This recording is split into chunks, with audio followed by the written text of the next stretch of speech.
برحب بكم مشاهدينا ومشاهدي بيت العيلة الكرام في ثالث فقراتنا واخرها والحديث فيها عن الحج بين الشعائر والمشاعر. الحقيقة ربنا يتقبل من كل حجاجنا اللي موجودين في المملكة العربية السعودية، وربنا يكتب لكل اللي ما راحوش هذا العام انهم في الاعوام القادمة ان شاء الله يحجوا بيت الله الحرام. خلينا نتكلم عن هذه الشعيرة ونتكلم عن رغبة الجميع في انه يبقى موجود في هذا التوقيت في الحج من خلال ضيف مميز بنسعد دايما وجوده معانا في بيت العيله. خلينا نرحب بفضيله الشيخ عمرو جبران الداعيه الاسلامي. اهلا بحضرتك. اهلا بحضرتك. كل عام وحضرتك طيب وبخير. خلينا نعرف الحج بين الشعائر والمشاعر، بين اللي موجودين في السعوديه وبيؤدوا هذه الشعائر وبين عندهم مشاعر فياضه ورغبه عارمه في انهم في يوم ما من الايام يبقوا موجودين في هذه الايام في بيت الله الحرام. الحمد لله رب العالمين، الحمد لله رب المشارق والمغارب، خلق الإنسان من طين لازب، تلطف به فنوع له المطاعم والمشارب، وحمله في البر على الدواب وفي البحر على القوارب. وأشهد أن لا إله إلا الله الملك الغالب، شهادة متيقن بأن الوحدانية لله أمر لازم وواجب. وأشهد أن محمدا عبد الله ورسوله وصفيه من خلقه وخليله، ثم أما بعد. أولا كل سنة وحضرتك طيب وجميع المشاهدين طيبين، وأسأل الله عز وجل أن يرزقني وإياك وجميع المشاهدين حج بيته الحرام وزيارة مسجد خير الأنام، إنه ولي ذلك ومولاه. يا زائرا قبر الحبيب الهادي، بلغ رسول الله شوق فؤادي، فإني بحبك يا رسولي متيم، وزيارتي إياك كل مرادي. أستاذ عبد الغني، الحج هو خامس أركان هذا الدين، فلا يتم إسلام العبد أو إيمان العبد إلا بالحج إن كان مستطيعا. فلقد فرض الله عز وجل الحج على الموحدين، وجعله سيد النبيين ركنا عظيما من أركان هذا الدين. فقال في الحديث الذي رواه البخاري ومسلم في صحيحيهما من حديث ابن عمر: بني الإسلام على 5: شهادة أن لا إله إلا الله وأن محمد رسول الله، وإقام الصلاة، وإيتاء الزكاة، وصوم رمضان، وحج البيت لمن استطاع إليه سبيلا. والله عز وجل قال في كتابه: ولله على الناس حج البيت لمن استطاع إليه سبيلا. فهذه الرحلة الميمونة المباركة، هذه الرحلة التي تسكب فيها العبرات وتغفر فيها السيئات وترفع فيها الدرجات وتمحى فيها الزلات، ويعود منها حجاج بيت الله الحرام من الإخوة والأخوات كما ولدتهم الأمهات، يعني بيرجعوا كأنهم لسه مولودين حالا. إيه بقى فضل الحج ده قبل ما ندخل في الحج بين الشعائر والمشاعر؟ فضل الحج ده عظيم. النبي صلى الله عليه وسلم يقول في الحديث الذي رواه الإمام البخاري: من حج فلم يرفث ولم يفسق، إيه اللي بيحصل له؟ رجع من ذنوبه كيوم ولدته أمه.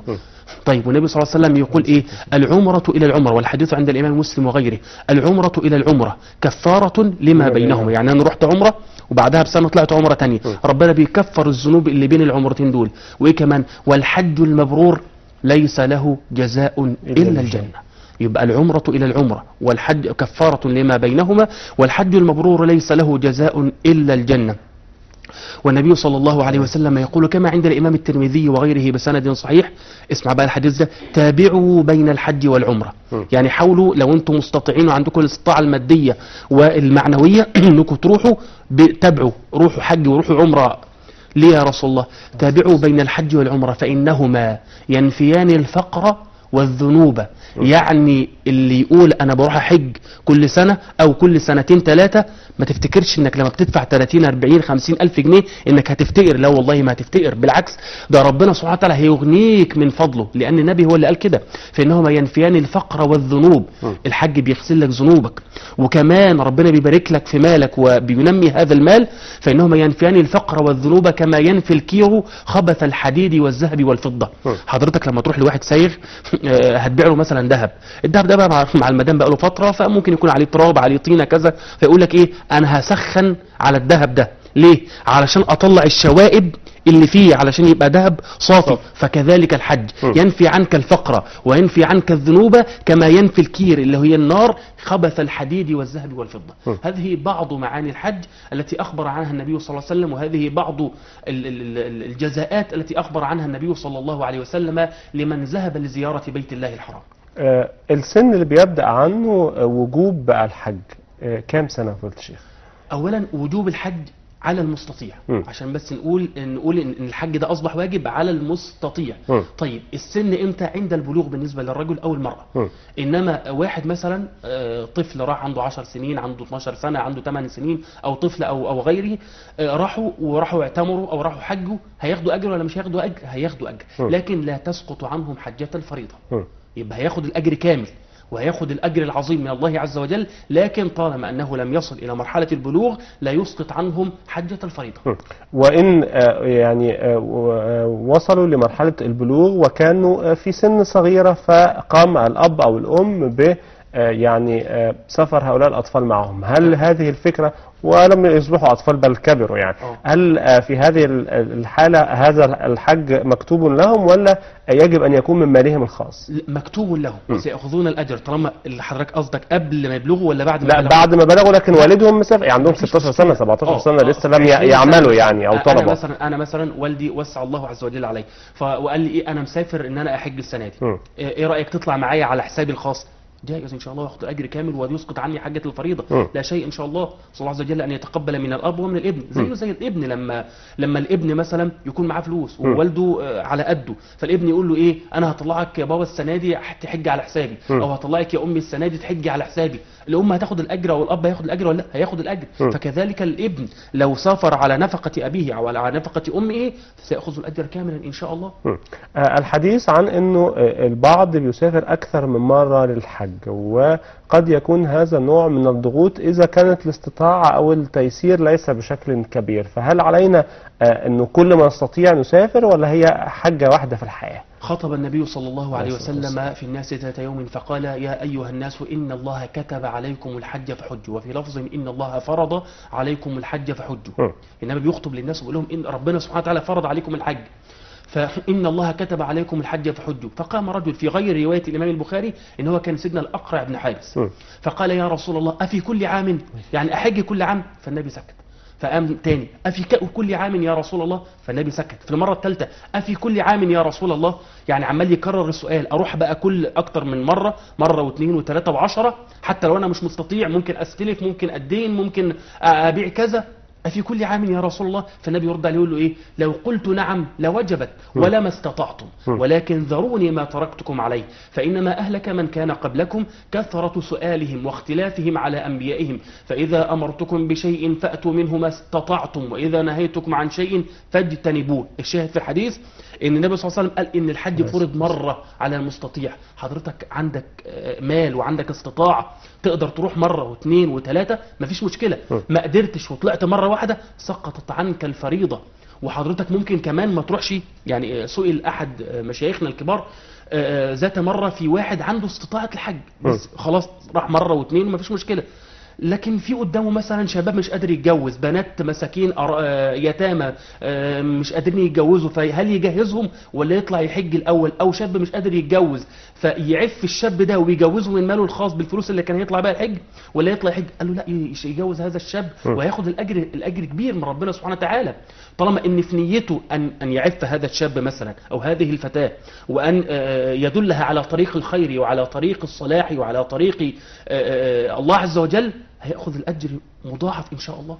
هل الأجر والثواب في الحج على قدر المشقة، ولو أن المشقة اختلفت عن قبل عندما كان يسافرون على الجمال في السابق، الآن الموضوع بقى أكثر سهولة وإن كان أكثر كلفة، لكنه يعني كيفية حساب المشقة والأجر في هذه الحالة؟ على قدر مشقتك يكون أجرك بإذن الله. يعني إيه؟ يعني واحد على سبيل المثال مثلا أستاذ غني تعبان تعب معين، لكن خلاص قلبه بيشتاق لزيارة النبي صلى الله عليه وسلم وعايز يروح الحج، هيتعب، ممكن الرحلة دي يموت فيها، والرحلة دي يعني تكلفه مثلا مئات الآلاف، مش هقول لك 50,000 جنيه لو واحد عادي، في الطواف مش قادر يطوف، في السعي مش قادر يسعى، في الوقوف بعرفة. هو ده هتعمله زي انا كشباب او حضرتك اللي نقدر نروح ونيجي ونعمل؟ لا، ده هياخد الاجر اكبر اكيد ان شاء الله، الله عز وجل ان يتقبل منه، فعلى قدر المشقة يكون الاجر باذن الله. الناس كثيرين بيفكروا في انهم يأخروا هذا الحج الى ان يعني يعيشوا شبابهم زي ما بيقال، وفي آخر العمر نفكر إنه نحج، ولو أن طبعا الأعمار بيد الله سبحانه وتعالى، ولا تدري نفس يعني ماذا تكسب غدا، وما تدري نفس بأي أرض تموت. ما حدش عارف هو ممكن يعيش قد إيه. هذه الفكرة متداولة فضيلة الشيخ. هذه فكرة خاطئة. يقول النبي صلى الله عليه وسلم والحديث عند الإمام أحمد بسند حسن: تعجلوا الحج، يعني تعجلوا الحج يعني الفريضة، فقد يمرض المريض. انا دلوقتي الحمد لله رب العالمين صحتي كويسه، ممكن بكره مش عارف ظروفي ايه، ممكن اتعب بكره، تمام. فقد يمرض المريض وقد تضل او تذهب الراحله. يعني انا النهارده ممكن اسافر بالطياره، اسافر بالسفينه، اسافر مش عارف بالاتوبيس، اسافر بسيارتي او ما شابه ذلك، ممكن بكره ما الاقيش الكلام ده، ما حدش عارف بكره في ايه. فانا طالما ربنا سبحانه وتعالى يسر لي هذه الرحله في هذا اليوم او في هذا العام، احاول ابادر انه تعجلوا، يعني حاولوا انكم سارعوا، زي ما ربنا سارعوا الى مغفره من ربكم وسابقوا الى مغفره الى اخر هذه الايات. فالنبي بيقول المعنى ده: تعجلوا الحج يعني الفريضه، فقد يمرض المريض وقد تذهب الراحله.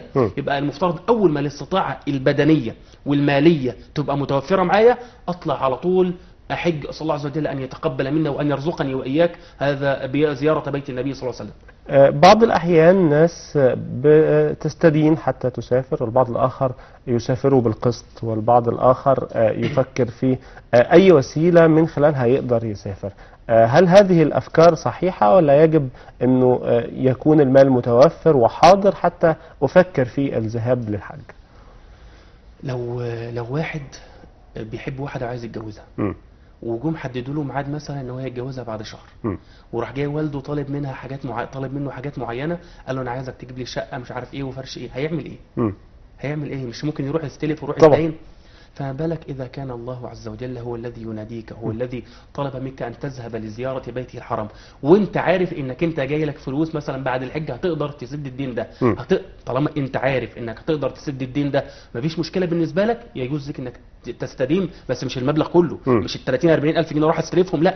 يعني مثلا ايه، انا معايا 20000 والرحله هتتكلف 30000 جنيه عليا، فهستلف 10000 جنيه النهارده، مثلا احنا في شهر 9 طالعين، وفي فلوس جايه لي مثلا في 11، في فلوس جايه لي في نص 10، في 12، فباخد ال 10000 جنيه ده انا على سبيل المثال يعني باخدهم، بس مش المبلغ كله، المهم ان انا يكون معايا على الاقل اكتر من نص المبلغ او ثلثين المبلغ، واكمل الباقي، واكون عارف ومتاكد ان انا ان شاء الله عندي امور هقدر من خلالها اسد هذا المبلغ او اقضي هذا الدين. فاسال الله عز وجل ان يتقبل منه، هذا جائز ان شاء الله لا شيء فيه. فكره انه المال زائد، ولا المال على يعني فكره انه اترك مال لاهل بيتي، ولا اتركهم في حالة يرثى لها علشان أسافر، ولا يبقى في ضغوط عليا وعلى أسرتي من أجل الحج. هذه الأفكار قد يعني تكون موجودة لدى البعض، وفي بعض الأحيان بتعمل مشكلات الحقيقة فضيلة الشيخ.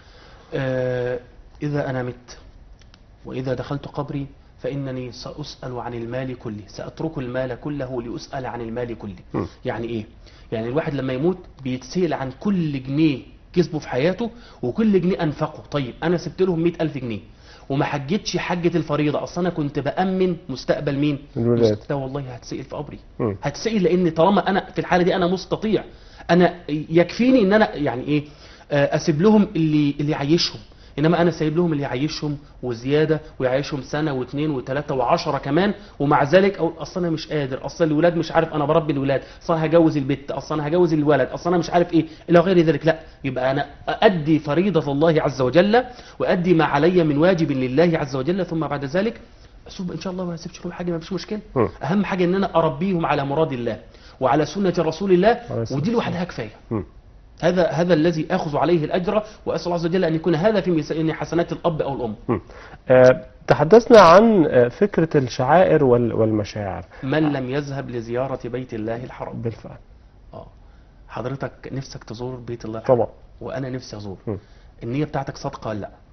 الحمد لله صادقة ولا لا؟ السادة المشاهدين، نيتكم صادقة ولا مش صادقة؟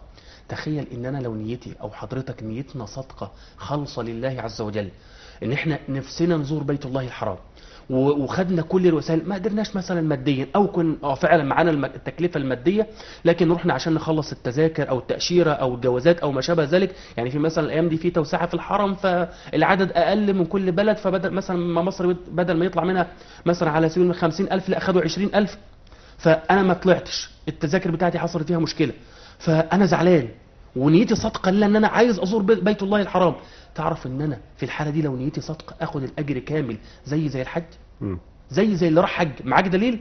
معايا دليل. صلي على نبينا الجليل.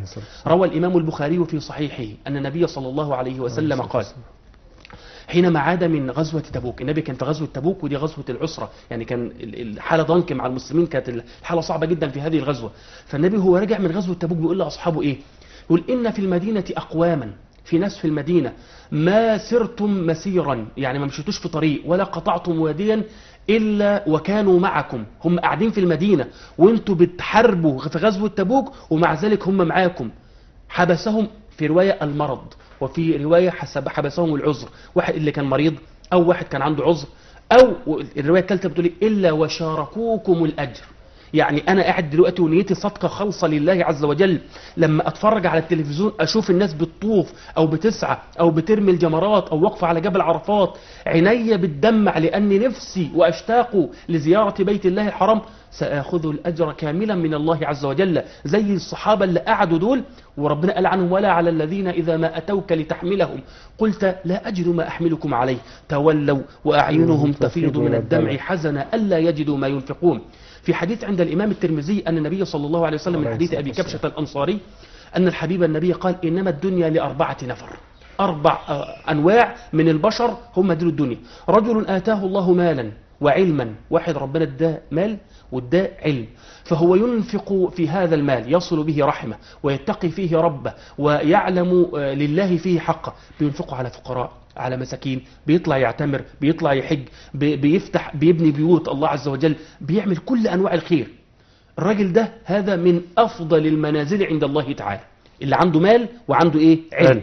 الصنف الثاني رجل آتاه الله علما ولم يؤته مالا، هو عنده علم لكن ما عندوش مال، فيقول إيه؟ لو أن لي مالا مثل فلان، فلان ده اللي هو عمال ايه ينفق في انواع الخير او في اوجه الخير، لو ربنا اداني زي ما ادى فلان ده، يا ده انا كنت هعمل زيه، كنت هروح احج زيه، كنت هروح اعتمر زيه، كنت هنفق على الارامل واليتامى والمساكين زيه، كنت هبني بيوت لليتامى زيه، كنت هبني مساجد لله عز وجل زيه، الى غير ذلك، انا هعمل زيه. النبي يقول ايه؟ فهما في الاجر سواء. انا ما عنديش فلوس بس عندي علم وبتمنى ان انا اكون زي حضرتك عشان معاك فلوس، فأنا وأنت بناخد الأجر زينا زي بعض. يبقى ده النوع الثاني. النوع الثالث ورجل آتاه الله مالا ولم يؤته علما، ربنا اداله المال بس، فهو إيه؟ خمرة ماشي، زنا والعياذ بالله ماشي، حرام ماشي، يضحك على الناس إلى غير ذلك. فده إيه؟ النبي يقول فهذا بأخبث المنازل عند الله.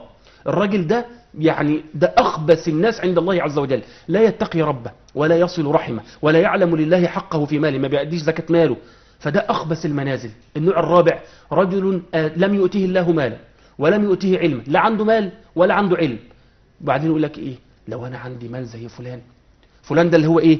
اللي هو والعياذ بالله بيشرب الخمرة، بيشرب المخدرات إلى غير ذلك، اللي بينفق المال في الحرام، لو أنا عندي مال زي فلان كنت عملت زيه، كنت سهرت زيه، كنت مش عارف عملت إيه، كنت عملت إيه، لو أن لي مالا كما عند فلان. فالنبي صلى الله عليه وسلم فهما في الوزر سواء، الاثنين، يعني أنا ما عنديش مال ولا عندي علم ومع ذلك بتمنى ان اكون زي فلان ده اللي مش كويس، فباخد في الوزر وباخد السيئات زيه وانا قاعد في بيتي، باخد السيئات زي. الشاهد في الموضوع ان واحد ربنا ما ادالوش المال لكنه بيتمنى انه يكون عنده المال، فهو بياخد الاجر زيه زي اللي بينفق في سبيل الله. يبقى اول حاجه النيه الصادقه الخالصه لله عز وجل، ان انوي نيه خالصه لله ان انا احج، وربنا سبحانه وتعالى سيرزقني وسيعطيني اجر الحاج الذي ذهب الى هناك. الحاجه الثانيه، احنا الواحد لما بيروح يحج واستاذ غني بيرجع من حجه ايه؟ الله عز وجل غفر له ذنوبه. انت تعرف انك انت في حاجه لو عملتها في اليوم 5 مرات ربنا بيغفر لك ذنوبك؟ ايه هي؟ الصلاه. ده مش حاجه معينه في الصلاه. التأمين خلف الإمام، قول آمين. النبي صلى الله عليه وسلم يقول إذا أمن الإمام فأمنوا، يعني لو الإمام قال إيه؟ يعني بيقرأ الحمد لله رب العالمين الرحمن الرحيم وصل ولا الضالين، فأنا بقول إيه؟ آمين. إذا وافق تأمين حضرتك أنا كإمام تأميني ووافق تأمين الملائكة غفر الله له ما تقدم من ذنبه. يعني شوف حاجة بسيطة اهي، 5 مرات في اليوم. إذا أمن الإمام فأمنوا، فمن وافق تأمينه ده كلام سيدنا النبي، فمن وافق تأمينه تأمين الملائكة غفر له ما تقدم من ذنبه. دي الحاجة الثانية، يبقى التأمين خلف الإمام. الحاجة الثالثة الجلوس لذكر الله عقب صلاة الفجر. لو أنا صليت الفجر وقعدت أذكر الله عز وجل، أقرأ قرآن، أستغفر الله، أقول الأذكار أو ما شابه ذلك، قعدت أذكر ربنا سبحانه وتعالى وبعدين قمت علشان أصلي ركعتين لله عز وجل، كتب لي أجر الحج كما قال النبي، قال من صلى الفجر في جماعة ثم جلس يذكر الله حتى تطلع الشمس ثم صلى ركعتين كانت له كأجر حجة تامة تامة تامة. النبي بيكرر كلمة تامة، وإن كان من باب الأمانة العلمية في بعض أهل العلم ضعفوا سند هذا الحديث، لكن الحديث حسن بشواهده. يبقى الواحد لما يصلي الفجر ويقعد يذكر ربنا كأنه بياخد أجر الحاج. طيب الحاجة اللي بعد كده إيه؟ الإنسان إذا بكر، يعني ذهب بدري مبكرا إلى نهضة الجمعة، مش كده برضو؟ إلى صلاة الجمعة زي بياخد أجر الحاج. إذا ذهب الإنسان مبكرا وأدى صلاة الجمعة، مش يروح طب أنا سامع الخطيب في الميكروفون، وفي ناس كتير بتعملها، أنا أول ما الخطيب يقول مثلا النص الأولاني من الخطبة هبدأ أنزل علشان إيه ألحق أصلي ركعتين. لا، ده أنا لما أذهب بدري واروح قبل الخطيب ما يصعد المنبر زي أجر الحاج. وكما قال النبي، وإن كان الحديث من باب الأمانة العلمية في سنده ضعف، الحج أو الجمعة حج المساكين، الجمعة حج المساكين. أيضا من الأمور التي يأخذ الإنسان بها الأجر وهو في بيته كل يوم أن أمشي في حاجة أخي المسلم. حضرتك مثلا ليك طلب عندي أو ليك مصلحة عندي، فجيت محدش يقدر يخلص لك الشيء ده عندي، فجيت قلت لي مثلا إيه يا شيخ عمرو أنا عايز منك تعمل لي الشيء الفلاني، فبدأت أسعى معاك إن إيه أخلص لك المصلحة بتاعتك دي. يقول الإمام الحسن رضي الله عنه: من مشى في حاجة أخيه المسلم كتب له كأجر حجة بعد حجة. يبقى ياخد أجر حجة بعد حجة. يبقى احنا عندنا التأمين خلف الإمام، الجلوس لذكر الله عز وجل بعد صلاة الجمعة أو الجلوس بعد صلاة الفجر، الذهاب مبكرا إلى صلاة الجمعة، النية الصادقة الخالصة لله عز وجل، المشي في حاجة المسلمين، صيام رمضان، من صام رمضان إيمانا واحتسابا غفر له ما تقدم من ذنبه. خلاص كلها 3 أو 4 أيام، يوم الأربع الجاي إن شاء الله يوم إيه؟ يوم عرفة، مش كده؟ يقول النبي كما عند الإمام مسلم أو في صحيح الإمام مسلم: إني أحتسب على الله أن صيام يوم عرفة يكفر سنتين، سنة ماضية وسنة باقية. يبقى صيام يوم عرفة بتاخد أجرك زي الحج اهو. الحج بإيه؟ بيتغفر له ذنوبه اللي قبل كده، فأنت بتغفر لك ذنوب السنة اللي فاتت وذنوب السنة اللي إيه؟ اللي جاية. أيضا صيام يوم عاشوراء، يقول صلى الله عليه وسلم: صيام يوم عاشوراء يكفر سنة ماضية. يبقى أنا لما أصوم يوم عرفة بيكفر سنتين، لما أصوم عاشوراء بيكفر سنة. كل هذه الأمور إذا فعلتها وإذا كانت نيتي خالصة فيها لله عز وجل سآخذ أجر الحاج بإذن الله تعالى. ربنا يرزقنا وإياك يا فضيلة الشيخ بحج العام القادم أو بعد القادم أو في أقرب وقت إن شاء الله. الوقت مر سريعا معك، لكن سعدنا جدا بوجودك معنا. كل عام وحضرتك بخير. فضيلة الشيخ عمرو جبران الداعي الإسلامي، نراك على خير وقريبا إن شاء الله. شكرا لحضرتك وشكرا لكل المشاهدين لحسن متابعة حلقة النهارده من بيت العيلة. غدا بإذن الله تعالى في مثل هذا الموعد لقاء متجدد، انتظرونا وتصبحوا على خير.